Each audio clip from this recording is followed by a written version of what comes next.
Hi everybody, it's Cindy from Midland Physical Therapy, and today we're going to talk a little bit about plantar fasciitis.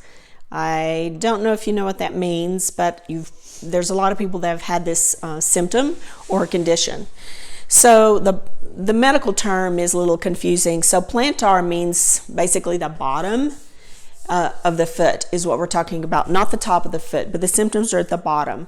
Fasciitis means an inflammation of the fascia, and fascia is basically the covering around our muscles and tendons that holds everything together, let's put it that way.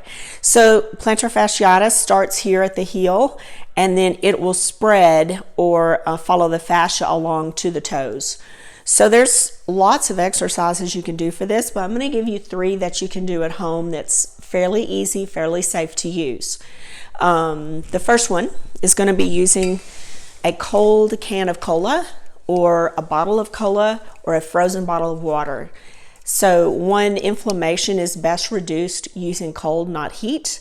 So you get the double effect of some pressure relief or some rolling on this can, as well as the ice treatment from the frozen drink.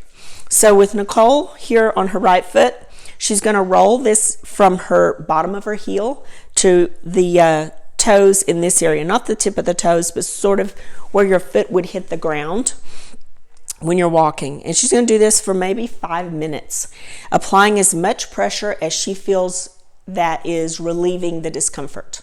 So she'll do that for a bit, and then that's her first exercise. She would want to do this typically at the end of the day because plantar fasciitis is painful. The more you walk and work, the more it's symptomatic. So she would do this for maybe 5 minutes. Possibly end of day, sometimes beginning of day. Beginning of day would be after she warms up and stretches. Maybe before she goes to work, she might want to do this.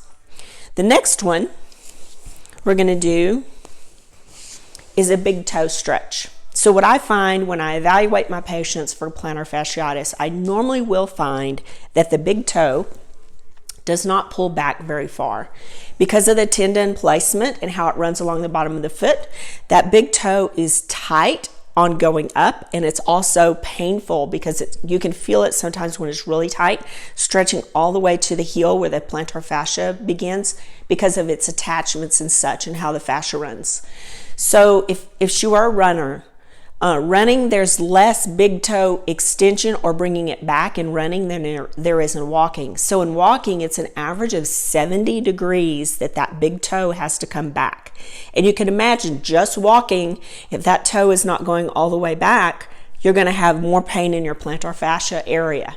So I just have my patients cross their leg and grab that toe and just stretch it back and just hold that position. You want to try that? Hold it. Again, non-painful stretching. This should feel good. You should hold it 6 seconds, 10 seconds, 15, 30, even a minute. But your body should tell you how long that stretch feels good. And do that about 3 times, 4 times, whatever feels good and you feel like that has released the tightness. Okay, so that's your second exercise. The third one, you're going to use a towel. So here we have a towel. Just a regular bath towel, and she's going to sit on the table. She's going to take this towel and put it underneath her foot. You're going to bend your knee though, just like that. So here's the purpose of this. This, with her foot planted, she's going to pull the towel. I'll show you how to do that. And it's going to pull these toes up. So how do you stretch these toes back? You can stretch the big toe, but we need to stretch the whole bottom of the foot, and this is the way to do it. So you're going to grab the towel, put it above your knee, keep your foot planted, and pull up. So basically she's taking her toes with the towel and pulling back, but keeping her foot on the floor or on the table. And she's going to hold that position. Do you feel it? Mm-hmm. And you can pull from up here, she can pull from here. Wherever she wants to pull is up to her, just as long as she feels the bottom of her foot getting a stretch. But again, don't let the stretch be painful. So that's 3 exercises. There are others, but please contact us for maybe more information or questions that you have regarding plantar fasciitis, you can email me directly, Cindy@MidlandPhysicalTherapy.com, or you can call the clinic. We're at 432-687-0235, and our website is www.midlandphysicaltherapy.com. And I'll talk to you next time. Thanks. Bye.